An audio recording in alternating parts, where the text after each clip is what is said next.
morning, everybody, and welcome to our panel on Does Bigger Data Mean Better Living? I'm just going to spend a minute introducing our panelists here. Immediately to my left is David Condon, the mayor of the city of Spokane. To his left is Andrew Turner, the director and CTO for the R&D Center in DC with Esri. To his left is Steve Goldsmith with the Harvard School of Government and Kennedy School. And last but not least is Marguerite Nyhan, who is with the UN Global Pulse Group. So I think we're going to have a super lively discussion here today, just judging by our backroom sort of panel preparations. There's a whole bunch of interesting things that we were talking about just off the cuff. Any of that stuff. Yes, we are. So I thought we should just first start off with answering the question that's posed to us. Does bigger data mean better living? And I'll turn it over to you to start. Well, I think the quick answer is we're on the verge. We've spent the last decade on things in performance measures, city stat, becoming more efficient. Often, though, I don't know whether our citizens know whether more efficiency matters or not, but really it's the effectiveness. So moving from efficiency to effectiveness. In the city of Spokane, we talk often, because competition is big, about where do you go live, why do people live in the city of Spokane, and we kind of put it in three buckets of being smarter, safer, and healthier. And so in the area of big data and what we're doing with smart technology and making it smarter is we just about 2 months ago pulled over all of our students, 33,000 in our public school system, over to automatic library cards. And so they get no fines, they come over, all that data came over into our library, and then not only that, we do summer curriculum based off of what kids are looking at in the libraries, so that in that nearby library to their home, we run summer programs. In the area of health, we run the database for homelessness, and now our homeless have cards. And so as they go into shelters or they seek services, we literally know where they are going in the system, which really translated and last into health. Spokane is a great size, 210,000. We have a single medical record between our two major medical providers through a private vendor. And so now, literally, we can connect that healthcare data to our homelessness population, track their emergency room visits, do interventions that way. And at the same time, the private pay folks, you can access any of the healthcare system and you're on the same health record. So really great opportunities as you look at it becoming more effective for the citizen, and of course the title of this conference here about the people. Andrew, your thoughts? Yeah, so I think we've actually demonstrated this for the last 60 years, right? Actually getting satellite data is one of the first kind of big data sources that has changed kind of how we live and how we do planning. So the amount of data that's now shared and gathered from satellites, the terabytes of data that are gathered, made available for planning and routing and flood response has been amazing. Everyone here uses those maps to probably get here. You probably also use GPS to do that. So we work for Esri, we do mapping. If you've never heard Esri, the way I simply put it is if Google Maps gets you to Starbucks, we actually help Starbucks know where to be. So big data helps Starbucks, for example, optimize where to place their stores, how the police agencies make sure the stores are safe around it, how to plan the roads, so people can get into and out of Starbucks, for example. But then doing the same thing, what's changed now has been the accessibility of that data. And that's where I think we're talking about the bigger data. The internet was actually originally devised by CERN to be a data sharing platform.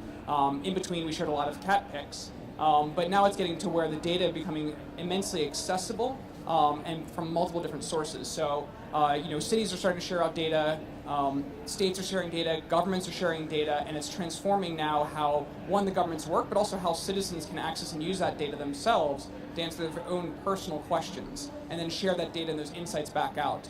So there's examples of where that's occurring where people are improving community planning, community parks, where they're advocating for more homeless shelters themselves, because the nonprofits themselves now have access to that same data and demographics information, transit planning information, and so on. And then lastly, I think what we're seeing is the multitude of now data being shared that was non-observable. And so the big change now is not just what can I see, but what can I sense from behaviors. Where are people traveling and why are they traveling there? So looking at social media data is actually now enabling us to understand not just the fact is where people live and where they slept at night, which is usually what demographics measure, but where do they move through the day? Do they take a train or do they bike or do they drive? Do they speed? Do they get there? Do they travel with other people to get there? So one example that we worked with a company on is they took the GPS traces for an entire country over a month of travel, and they could, from where people started in the morning to where they went to work and where they came back home, they could optimize where to put new bus lines as well as do commuting patterns. So that's that now behavioral and transit data that we can get from mobile phone data and social networks that can actually now inform and improve how we actually affect and improve their livelihood. And Steve, would there be anything in your recent book, Next City OS, that you might like to talk about? I was hoping you would. I knew you were. Yeah. This work? Yeah, it works.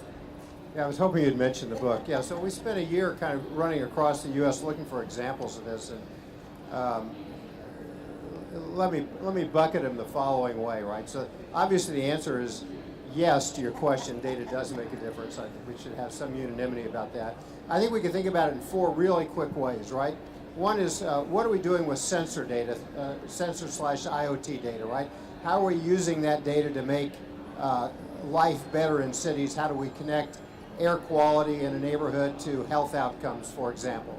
A second area we can think about is how we're using data to unlock value in systems, places where cities used to operate activities, but the activities were part of a system. So think managing mobility instead of managing taxi cabs or cars or buses. Think about intervening in the life of a child who's abused, who lives in a broader system where there's data in the healthcare and child services and criminal justice and the like, right? So the second big bucket, I think, is unlocking value in systems. The third area where we see a lot of change going on in many cities across the country is predictive analytics, right? So instead of treating every homeless event as the same or every ambulance issue as the same, how do we use the data to identify the outliers, right? The folks who are high consumers, but with earlier interventions we can make a difference. And then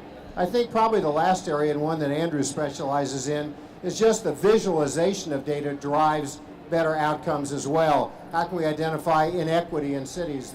How can we identify the disparity of the provision of public services? You know, all of those things can be visualized in a way that unlocks community participation and activism, which also produces value. So I think it's a broad range of areas, and we have lots of examples in each of those. I think it's really interesting too. I think that the premise of this talk is interesting in that bigger data, you know, I think all of us are waging our careers on that bigger data does make you know, for better living, but I don't think that's at the loss of the smaller data. We were talking backstage a little bit about how Spokane has now got their law enforcement riding with mental health professionals, and that's a data-driven outcome that, you know, is from a clear understanding of your own data and what you need. So I think it's really interesting that point as well.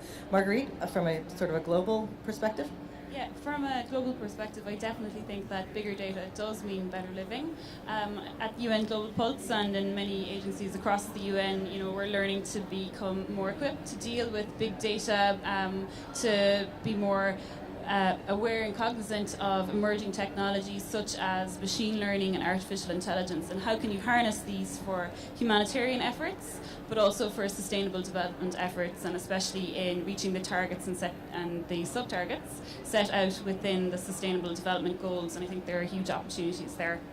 So as we're here speaking about smart cities and the insights that we can gain from big data and artificial intelligence and machine learning in smart cities, you know, I think it's important to remember that, like, what is a city? A city is a population living within it, and it's an urban ecosystem, and any information that can help us understand the interactions between different layers of the city can only be a really good thing, so that we can help design environmental health policies, design public health policies, design our transportation systems, so that we can improve the quality of life for urban citizens at a population level.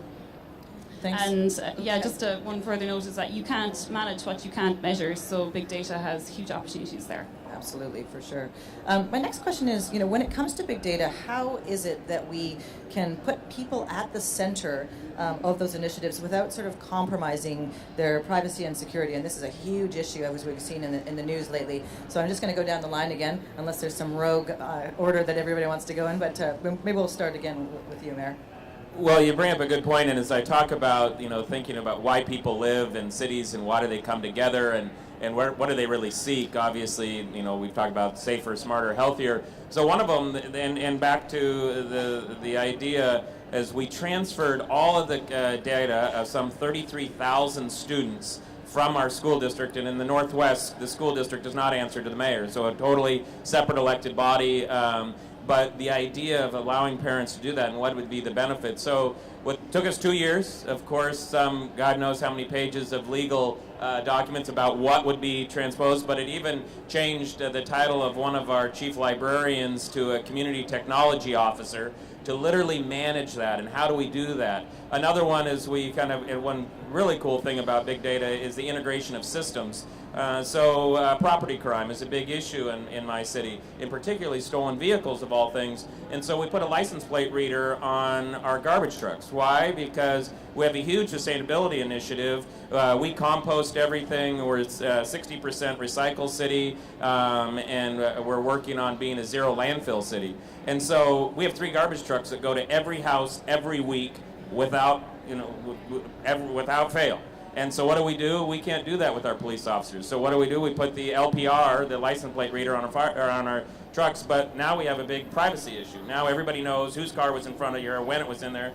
And so we literally do a data dump, and we have a 72-hour data dump. The police have 72 hours to use that information or not, and then it folds over. Another one, and you brought it up about the body cameras, the immense amount of data that was in there. And initially, and if you don't know Washington State, we are a very transparent state. Our public records law is the most, I guess, liberal, you would say, or the most, it's very transparent. But now, initially, 345 sworn officers, all of them have body cameras. The largest the police department in the state to go to full body cameras. But now, working initially with the ACLU, who really pushed for body cameras, now looking back at it and looking at the privacy and the re-victimization, and now changing state law. So you're talking about huge changes in this, from bureaucratic job title changes, from what used to be a librarian to now a community technology officer, to major pushes. My goal as I leave office in the next couple of years is to literally have a single card for all city services. Get on, my city ID works as a bus pass. If you're homeless, you now have a pass, so now you can go to all your shelters, but at the same time we can track your medical information. And oh, by the way, if you have transportation needs as you're seeking services, it will now be loaded, so you can go on to our mass transit and be able to swipe it. But there is huge data, but we're now just piloting it, in particular, maybe the most contentious with our kids, of having library cards immediately activated, and it's pretty fascinating to see. But Andrew, thoughts on privacy and security there? Yeah, so first I think it's worth noting that data by itself is not that useful. It's the actions you're going to take with that data. And I think relevant to them bringing people into that is having them understand what the actions you're going to take and then why you're gathering that data. And I think for traditional data, it's usually well known about police data and traffic data, but now that we're capturing new data, the questions arise like, what are you going to do with this data that you're capturing for it? And if we could be deliberate in what those things are, then it, one, optimizes our data we gather and how we apply it, but then also makes it more apparent to people and what that means. So then what happens next is, how do you make that actually understandable to people?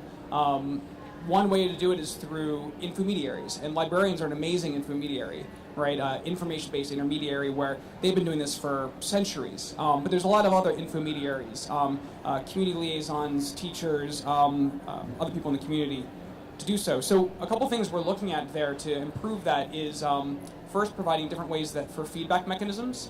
If you're applying data to take actions, how do you allow citizens to, and other users of this, to feedback on that? What are the actions and how are they improving over time? And then different ways for them to understand how the data and the algorithms are being tuned. And a couple examples of that is community-based policing. A very common tactic right now is to take a lot of this data around demographics data, crime data, and other information, and then optimize where you place police officers. The problem is if you don't have understanding about how they're being optimized, and you don't have feedback mechanisms for the citizens in terms of how they're, why they hear is actually changing things, then there can be a mistrust in what those algorithms are doing. So providing those, one, awareness of how the data are being used, the feedback mechanisms to feedback on those, and ways to understand how the algorithms are working, are just a few things that I think could help. Steve, your thoughts, or your book's thoughts, I guess? If you could just say that every time you ask me a question, that'd be great. So, well, two quick thoughts. In the book, we talk a little bit about user experience, right? And it's not quite how you ask the question, but it's involved, right? Because government is set up today around the convenience of its bureaucracy, right? I don't mean that even in a pejorative sense, right? There's a bunch of agencies, and then they try to act in an agency-oriented way. But people don't live in a department, right? They live at 10th and Main or wherever, and so they need to interact in the way that's most favorable to them. So gradually, cities are redesigning their systems, right? Personalizing their 311 systems, delivering app-based information in the correct way. So every service needs to be reoriented so that it's designed around the citizen, and that needs to be omni-channel, right? Whether the citizen chooses to call in or walk in or app in or whatever. So that's one set of changes which will dramatically affect the way we run government. The other issue with respect to kind of privacy is I think, could be divided up into two parts as well. One is, what are the privacy rights of individuals who are involved in some sort of treatment service, right? So I'm a child protective service worker, I'm intervening with a child, I'm a counselor, I'm intervening with a family. So that information needs to be very closely held, and it needs to be prepared in a way that informs the caseworker, but held in a very close way.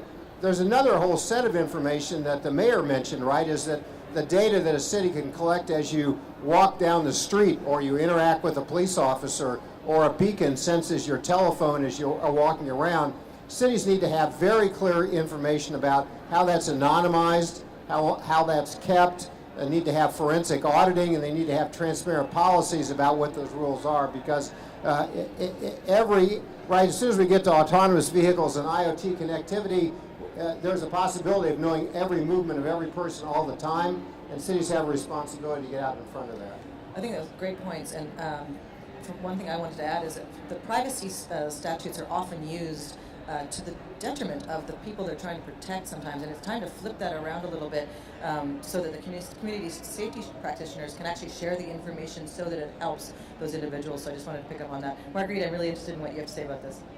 Thank you, Alison. I think this is a really important conversation to be having. Of course, it's very clear that big data and machine learning and artificial intelligence have the potential to revolutionise development efforts and humanitarian efforts. We're seeing big data in terms of satellite data being used to monitor displacement in very remote and dangerous locations around the world. We're seeing telecoms data being used to monitor and predict population responses to natural disasters. And a more local level, we're seeing big data and telecoms data being used to monitor, the spread of communicable diseases, and now more used in terms of looking at non-communicable diseases, and that's a project that we're working on at the moment. But on the other hand, there are legitimate concerns around data privacy, the complexity of self-learning algorithms, and the fragmented regulatory landscape that exists today around these issues. So I think that it's very important, as part of the global scientific community, but of course, like in our own group at UN Global Pulse, that we develop data privacy frameworks, and that we help raise awareness on the ethical and responsible use of data, because it is very important to remember that data represents people, and that we need to not expose vulnerabilities in populations when we are using data. Another point to make is that we need to be aware of biases in our data sets. So if we're developing policies which are data-driven, that we ensure that we are aware that data sets don't always represent entire populations, and that we speak a lot at the UN about not leaving anyone behind in reaching the UN 2030 Sustainable Development Goals, and I think that's very important that we realise that if we're developing data-driven solutions for reaching these targets, that we are not leaving anyone behind by using data for such purposes. Digital equity.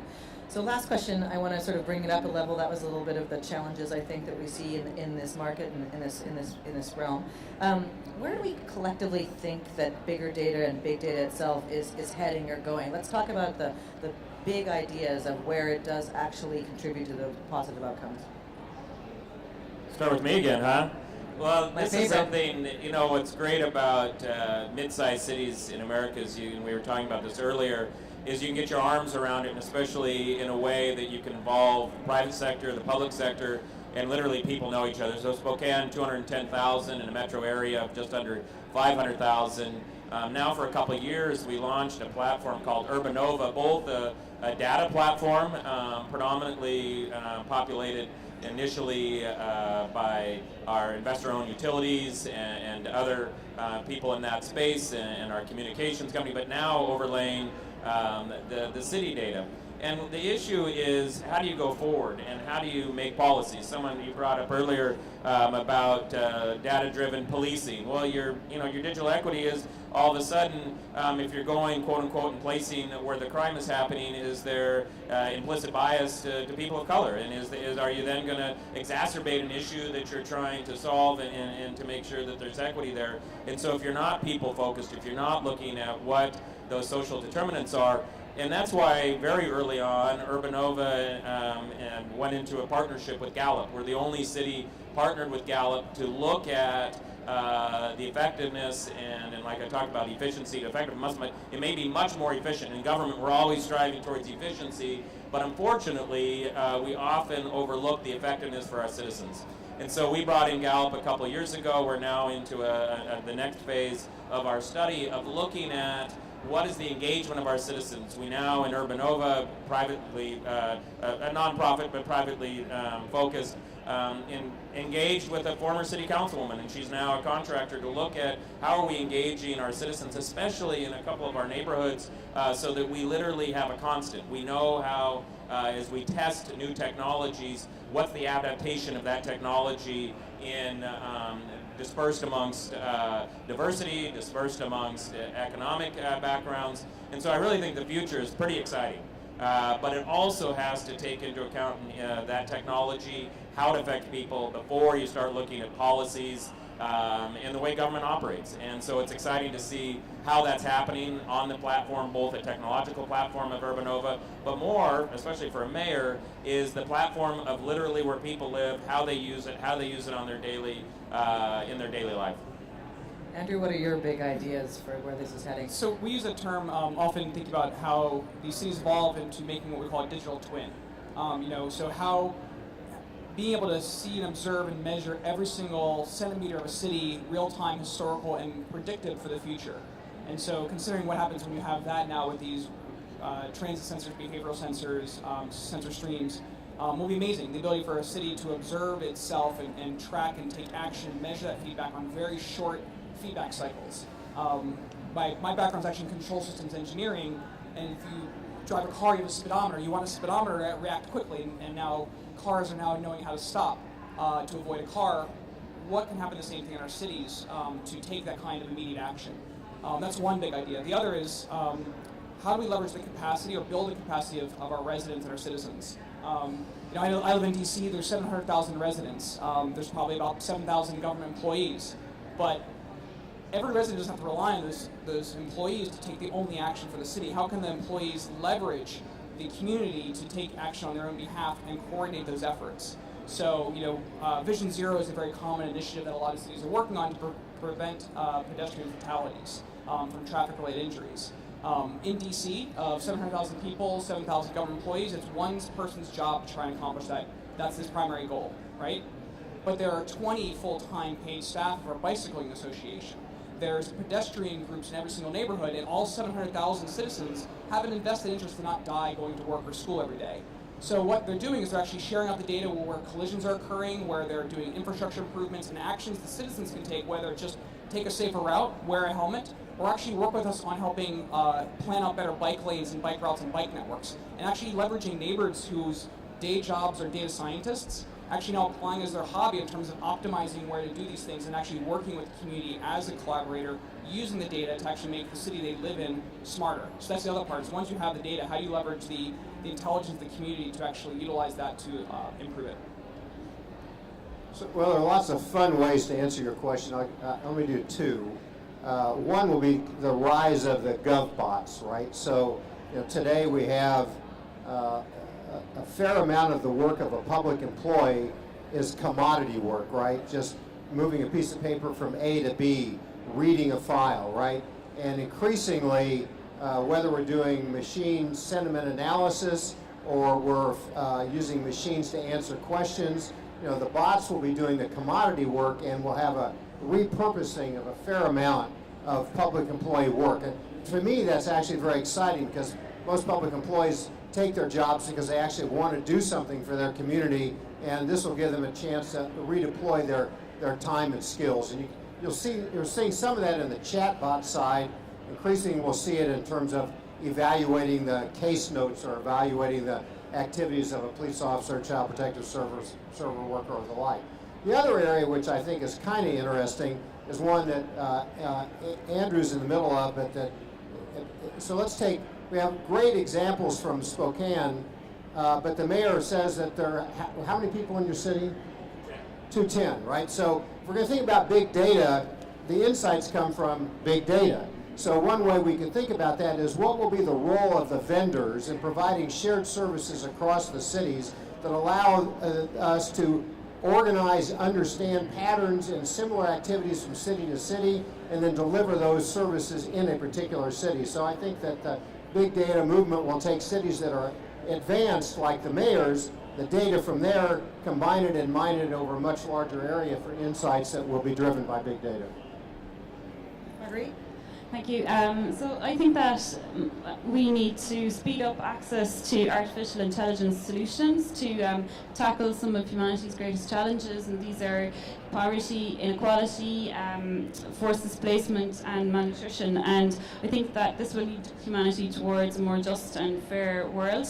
Another idea I wanted to talk about is data philanthropy, and we at UN Global Pulse, we talk a lot about this, and we think this is really important for the global scientific community, for being able to achieve the UN Sustainable Development Goals, to be able to design cities in a more healthy, sustainable, and livable way for urban populations throughout the world. And of course this is really important because our world is becoming more urbanized. 50% of our world's population live in cities currently, and this is set to increase to 70% by the year 2050. So I think that data philanthropy will be extremely important in an urban context, but extremely important more broadly as well.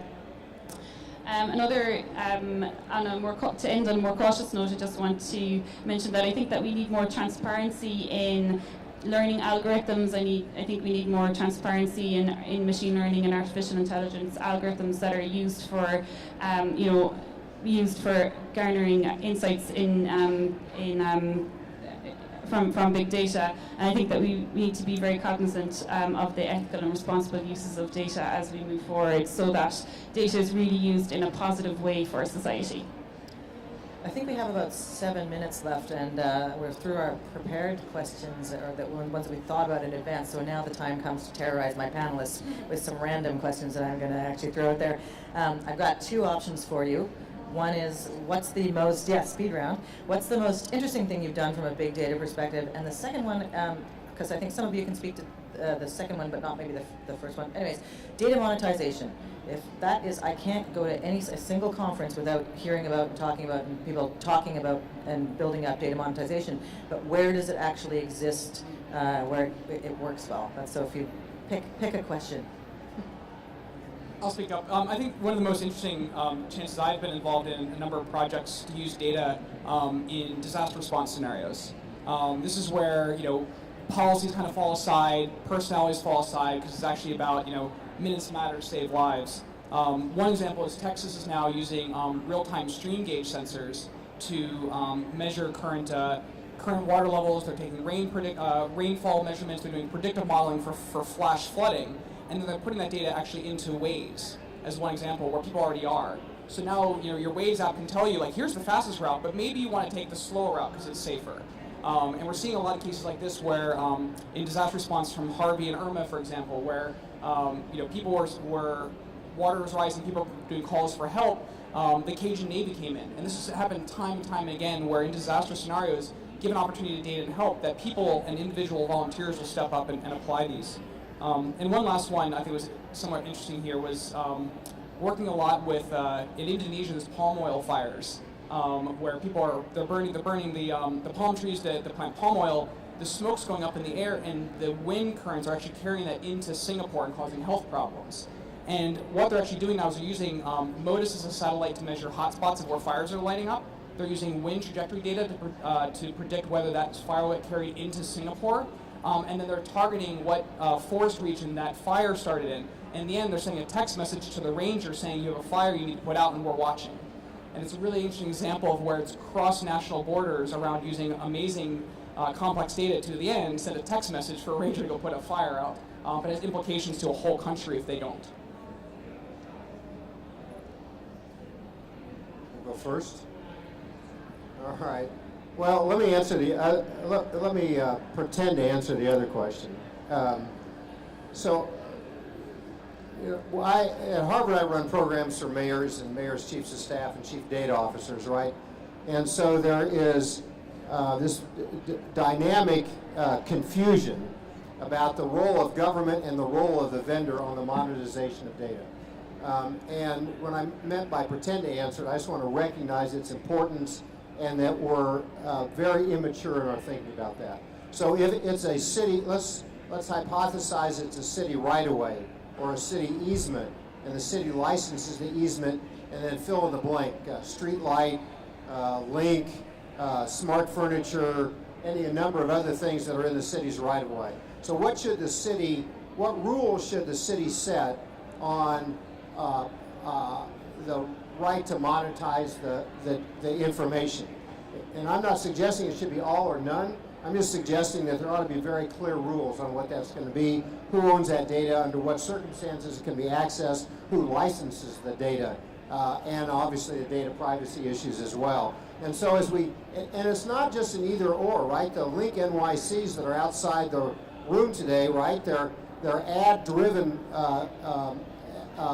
platforms, and the revenue is going to allow citywide gigabit free wireless. So the commercialization of the data can have positive products, but also can have very negative if the rules aren't set clearly in advance. Thanks, Stephen. Yeah, just to say a point on monetization of data. I mean, I mentioned already that our group are very interested in data philanthropy, and I do think that there is an onus on corporate entities to be very generous with their data. You know, if there is social impact to be had with the data or social benefits that can be that can be gathered from the data that they may give to like scientists or NGOs or other types of organizations. In terms of interesting projects, I think that there are some really interesting projects around the use of big data and artificial intelligence in healthcare, in improving personal and population health, and I think that we're going to see a lot of very interesting projects around that topic. Lastly, over to you, David. Well, definitely the monetization has been at the core of our platform, UrbanOVA, because the founding members are all for-profit organizations. In order to be a partner, you have to release your data under certain circumstances, and how do you use it? So it's been a top-of-mind conversation, and I appreciate Steve's comments about that. As the city, though, probably, and you just talked about it, we had the city 2 years ago, our power was out for 10 days. We had a windstorm, knocked all the trees down, so for some 300,000 people, no power on a rolling basis, and even when the governor came to town on day 8, my home still did not have power. So what do you do? Well, day 2 or 3, all of a sudden, anybody on any sort of long-term health apparatus in their home, what do you do? Are they incapacitated? What's happening to them? So we literally took, because we're on a single proprietary health record, though, for the entire region, we took all that data, drove it out to our fire stations, and the fire stations went and did checkups on everybody that was on any type of home device that needed any sort of power. So pretty fascinating as you see that ability. Separate from that, though, because of course no one has phones anymore. No one has TVs when you don't have power anymore. So how do you get out press conferences? How do you get out alerts? Quite the opposite. We used the United States Postal Service. They walked every house every day.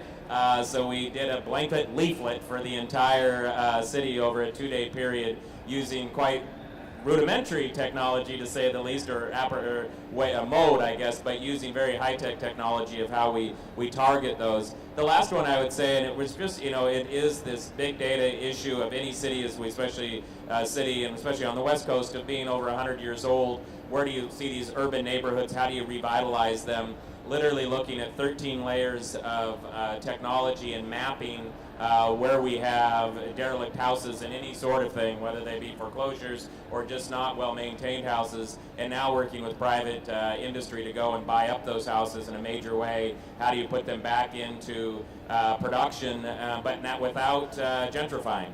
And so, launching things like land trusts and things like that, but literally using the big data to identify which neighborhoods that we should go into and transform. And that's literally happening as we speak. Those houses are either being raised or being redeveloped into new homes. Okay, well, thank you everybody for attending our session today. Thank you to my panelists. Special thanks to the super sock game we've got going on here as well. This is really impressive. Thank you for attending, and I hope you enjoy the rest of your sessions.